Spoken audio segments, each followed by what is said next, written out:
సమాజంలో సనాతన హిందూ ధర్మాన్ని భావితరాలకు వారసత్వంగా అందజేయాలి అంటూ శ్రీ శ్రీనివాసానంద సరస్వతి స్వామి జోష్యం చెప్పారు.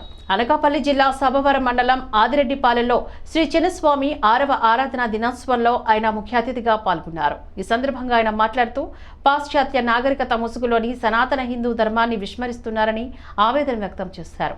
అన్ని మతాల ప్రభావం ప్రజలపైన ఎక్కువగా ఉందని అన్నారు. కాబట్టి రాతిరెడ్డిపాలెం శ్రీ చిన్నస్వామి ధ్యాన మందిరం లాంటివి అనేక చోట్ల ఏర్పాటు చేసి నిత్య ధ్యానంతో పాటుగా హిందూ సనాతన ధర్మాన్ని భావితరాలకి నేర్పించాల్సిన అవసరం ఎంతైనా ఉంది అంటూ తాను అభిప్రాయం వ్యక్తపరిచారు. ఇదే సభలో మాతా శ్రీ లలిత గాయత్రీదేవి మాట్లాడుతూ ఆంధ్రప్రదేశ్లో వెలువడిన ఎన్నికల ఫలితాలు హిందూ ధర్మాన్ని గెలిపించేటట్లు అయిందని చెప్పారు. అన్ని మతస్థులైన ముఖ్యమంత్రి హిందువులను ముఖ్యంగా వేధింపులకు గురి చేయడంతో పాటుగా తిరుమల తిరుపతి దేవస్థానం లాంటి ప్రముఖ ఆలయాల ఆదాయంతోని చర్చి పాస్టర్లకు నెలకు 20,000 రూపాయల చొప్పు ఇస్తానని ప్రకటించడం ఏ ధర్మం అంటూ ప్రశ్నించారు. ఆంధ్రప్రదేశ్లో ప్రజల తీర్పు హిందూ మతం పైన ఉక్కుపాదం మోపాలి అనే వారికి చెంపపెట్టు లాంటిదంటూ వ్యాఖ్యానించారు.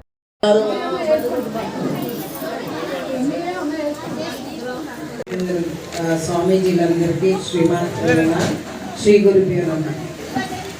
చాలా తక్కువ సమయం ఉంది, ఇప్పటికీ అందరూ వారు చెప్పేశారు ఆల్రెడీ.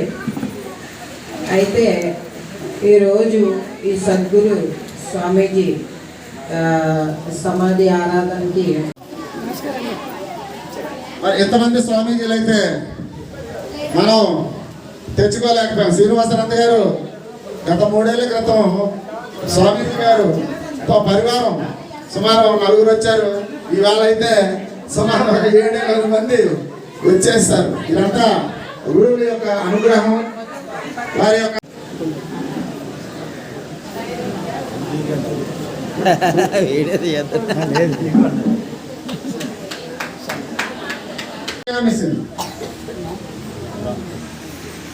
జై శ్రీరామ్, జై శ్రీరామ్, జై శ్రీరామ్. బిఎం రావు గారు నీలకంఠం గారు, జై శ్రీరామ్. బిఎం రావు గారు జై కూటంలో గాయత్రి స్వామి గారు, గాయత్రి పరివారం మా కూటంలో ఒక 1 ఆఫ్ ది మెంబర్ సభ్యులు కూడా. జై శ్రీ గురు జయ జయ సద్గురు, గురు గురు జయ జయ సద్గురు, శ్రీ గురు జయ సద్గురు, ఓం గురునాథ జయ గురునాథ, ఓం గురునాథ జయ గురునాథ, జయ గురునాథ జగ గురునాథ, జయ గురునాథ.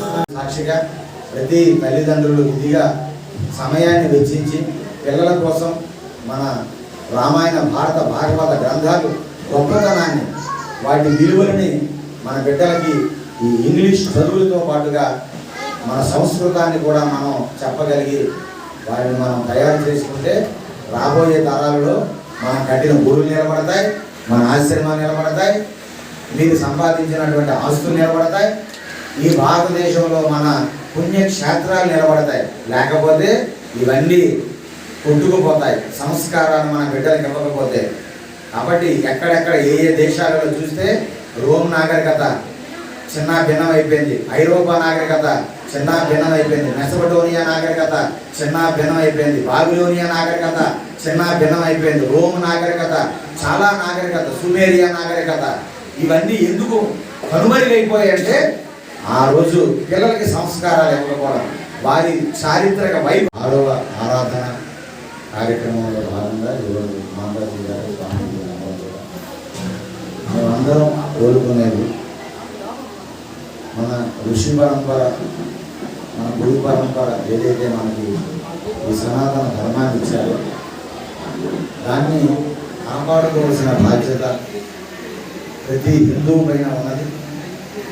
ఈరోజు పాశ్చాత్య దేశాలన్నీ కూడా మన సనాతన ధర్మాన్ని గౌరవిస్తూ, మన భగవద్గీతని వారి పిల్లలకి నేర్పుతూ, మన యోగా, మన ధ్యానము, మన సంకీర్తనలు ఇవన్నీ కూడా వాళ్ళు అడాప్ట్ చేసుకుంటున్నారు, వాళ్ళు నేర్చుకుంటున్నారు, నేర్పిస్తున్నారు.